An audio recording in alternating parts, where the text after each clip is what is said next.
जहां एक और पूरा देश राम भक्ति में डूबा हुआ है, हर कोई राम मंदिर की खुशी में झूम रहा है। ऐसे में क्या इस भारत जोड़ो न्याय यात्रा को ही न्याय मिल पाएगा? क्या राहुल गांधी इस पूरे राममय माहौल के बीच जनता को अपनी यात्रा की ओर आकर्षित कर पाएंगे? क्या जनता का समर्थन राहुल गांधी इस यात्रा की ओर खींच पाएंगे? राहुल गांधी की भारत जोड़ो न्याय यात्रा आज से शुरू हो रही है, लेकिन कांग्रेस और राहुल गांधी के सामने कई सारी चुनौतियां हैं। ये भारत जोड़ो न्याय यात्रा उस मणिपुर से शुरू हो रही है जो पिछले 5 महीनों से नफरत और हिंसा की आग में धधक रहा है। ये न्याय यात्रा उस मणिपुर से शुरू हो रही है जहां 2 महिलाओं की नग्न परेड कराई गई थी। लेकिन दोस्तों, इन सब के बीच जो एक चुनौती राहुल गांधी के सामने है वो ये कि ये भारत जोड़ो न्याय यात्रा उस समय निकाली जा रही है जिस वक्त पूरा देश राममय है। ये यात्रा उस समय निकाली जा रही है जब हाल ही के कुछ दिनों में अयोध्या में राम मंदिर का भव्य उद्घाटन होने वाला है। अब ऐसे में कई सवाल खड़े होते हैं। क्या इस यात्रा को उन तमाम बेरोजगार युवाओं का साथ मिल पाएगा जो इस वक्त राम भक्ति में डूबे हुए हैं? क्या उन तमाम महिलाओं का साथ मिल पाएगा जो हमेशा से ही दुष्कर्म के खिलाफ, सामूहिक गैंगरेप के खिलाफ आवाज उठाती आई हैं, लेकिन आज वो राम भक्ति में डूबी है? क्या उन तमाम आम जनता जो महंगाई और बेरोजगारी से पीड़ित है, लेकिन आज क्योंकि राम मंदिर उनके सामने है, तो क्या ऐसी जनता का समर्थन राहुल गांधी को मिल पाएगा? ये से तमाम चुनौती है जो राहुल गांधी की भारत जोड़ो न्याय यात्रा के सामने आती है। दोस्तों, राहुल गांधी की भारत जोड़ो न्याय यात्रा की राह इतनी आसान भी नहीं होने वाली, क्योंकि इस राह में बीजेपी का आईटी सेल और गोदी मीडिया जो खड़ी है। आपको बता दूं, वो गोदी मीडिया जो हमेशा इस ताक में बैठा होता है कि कब उन्हें कोई मौका मिले और वो विपक्ष पर निशाना साधना शुरू करे। और हाल ही में, जैसा आप सभी को पता ही होगा, कि कांग्रेस ने पिछले ही कुछ दिनों में राम मंदिर के उद्घाटन समारोह का निमंत्रण अस्वीकार कर दिया है।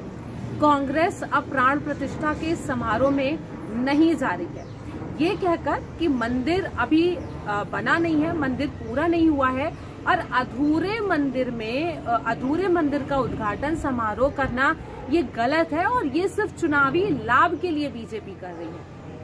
जिसके बाद से गोदी मीडिया और बीजेपी के आईटी सेल को एक बड़ा मसाला मिल गया। कांग्रेस को anti Hindu, anti Modi, anti सनातन धर्म वगैरह वगैरह जो है करार दिया गया। जब से कांग्रेस ने राम मंदिर के समारोह में जाने से मना किया है, तब से कांग्रेस और विशेषकर राहुल गांधी और सोनिया गांधी बीजेपी के आईटी सेल और गोदी मीडिया के निशाने पर है। जब से इधर से निमंत्रण अस्वीकार हुआ है, उधर गोदी मीडिया ने कांग्रेस को एंटी हिंदू, सनातन विरोधी करार दिया है। तो ऐसे में अब राहुल गांधी के लिए ये कितना आसान होगा कि वो जनता को अपनी ओर, अपनी यात्रा की ओर आकर्षित कर पाए।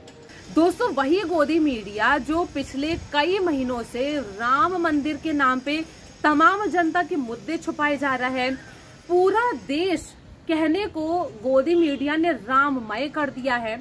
अब उसमें कितनी सच्चाई है, इस पे तो हम बात ना ही करें तो बेहतर है। गोदी मीडिया ने जिस तरीके से पूरे देश को राममय बना दिया है, ऐसे में ये सवाल खड़ा होता है कि राहुल गांधी इस गोदी मीडिया के दुष्प्रचार से कितना लड़ पाएंगे। सवाल ये पैदा होता है कि राहुल गांधी गोदी मीडिया के इस दुष्प्रचार से लड़कर कितना जनता को अपनी यात्रा की ओर प्रभावित कर पाएंगे।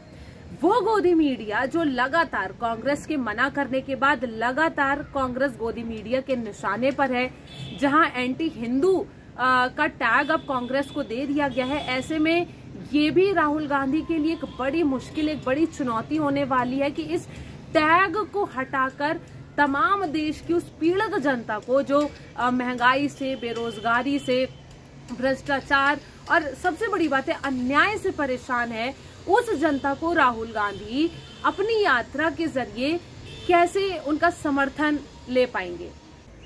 दोस्तों, राम मंदिर उद्घाटन समारोह में जाने से तो शंकराचार्यों ने भी मना कर दिया है, लेकिन गोदी मीडिया इस पे चुप है। वहीं कांग्रेस ने जब से इस समारोह के लिए निमंत्रण अस्वीकारा है, तब से कांग्रेस को सनातन विरोधी, हिंदू विरोधी बताया जा रहा है।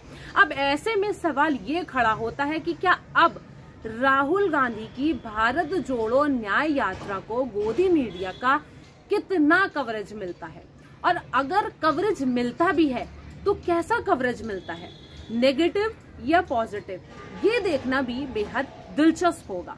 अब दोस्तों, देखना ये होगा कि अब जब पूरा देश राममय है, जब देश का हर नागरिक राम मंदिर की खुशी से ओतप्रोत है, राम की भक्ति में डूबा हुआ है, ऐसे में इस पूरे राममय माहौल में वो कांग्रेस जिसे पहले ही गोदी मीडिया ने एंटी हिंदू करार दिया है, ऐसे में देखना ये होगा कि क्या ये कांग्रेस, क्या राहुल गांधी अपनी इस यात्रा के जरिए लोगों का समर्थन जुटा पाएंगे।